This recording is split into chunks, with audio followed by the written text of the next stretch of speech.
At the start of last year, Russia began its military operation in Ukraine. The United States responded by tightening sanctions on Russia at unprecedented levels, freezing approximately $300 billion in Russian central bank assets and providing more than $75 billion in Ukrainian assistance to date. Hundreds of thousands are estimated to be dead, and the war continues to rage on. While the focus is on Ukraine, a potentially more devastating conflict is brewing around China. If it were to pan out, the consequences would be significantly higher than the Russia-Ukraine conflict, resulting in a global depression and the likelihood of another world war. And it all stems from one key company. Imagine this. It's 7 a.m. and you wake up for work. You make coffee, eat breakfast, shower, doing the normal things ingrained in your routine.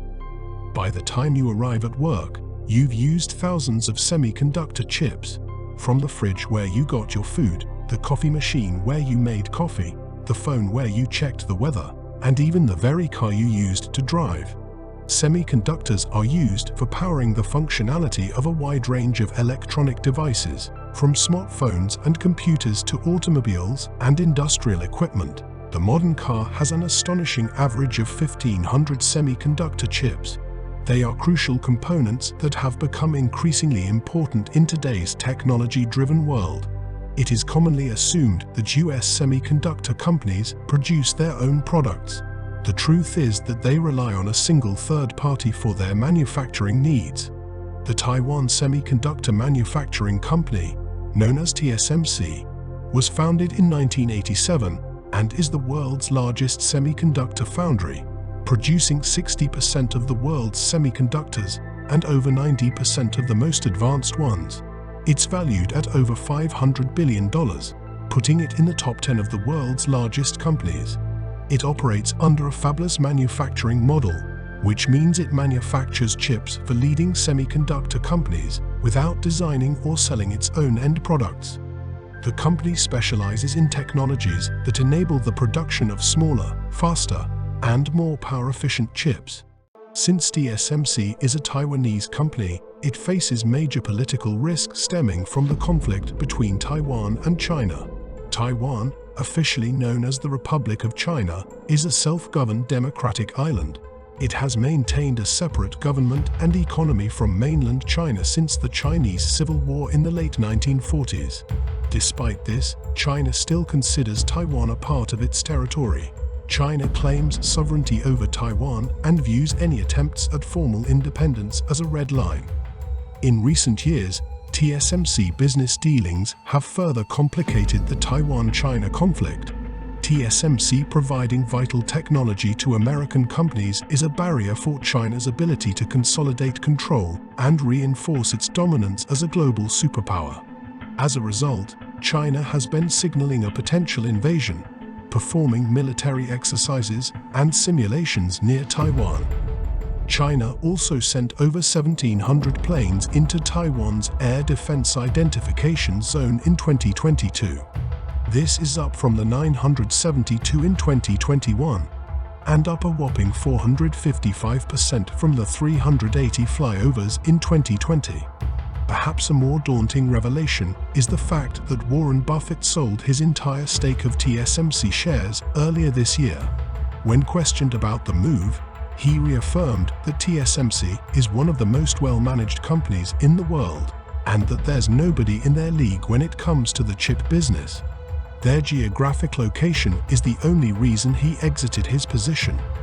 If China were to invade Taiwan, it would have significant implications for both regional and global dynamics. It would likely lead to a direct military confrontation because of Taiwan's highly capable military and geographic advantages, leading to a protracted and bloody conflict. The conflict would escalate further if other countries, particularly the United States, chose to intervene to defend Taiwan, leading to a broader regional war.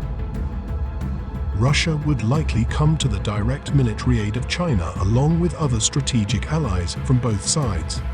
Nuclear war would not be out of the question, with Russia holding the most nuclear warheads at nearly 6,000, followed by the United States and China. In the case of war on Taiwan's soil, the TSMC factories would likely be destroyed. The vast amount of companies that require their manufacturing would be left empty-handed, collapsing in value. Prices for vital goods would skyrocket worldwide, leading to global economic depression and hardship. With the current trajectory, a war in Taiwan seems inevitable. This is bad news for the United States, which has clearly fallen behind in manufacturing, relying on foreign countries for much of the production for key products. On August 9, 2022, the United States CHIPS Act was passed. It provides roughly $52 billion in new funding for the domestic research and manufacturing of semiconductors. TSMC is setting up shop, committing at least $40 billion to build a semiconductor fabrication plant in Arizona. Micron said it would invest up to $100 billion over the next 20 years to build a semiconductor factory in New York. And Intel is working on building a $20 billion manufacturing plant in Ohio.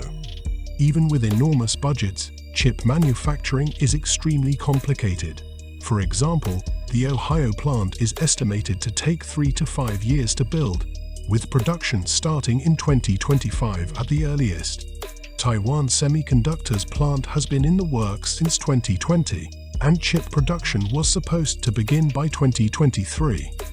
There have been repeated setbacks, and it is now planned to be operational by 2024. Leverage is shifting with China's continued economic expansion and Russia's resilience in spite of ongoing sanctions.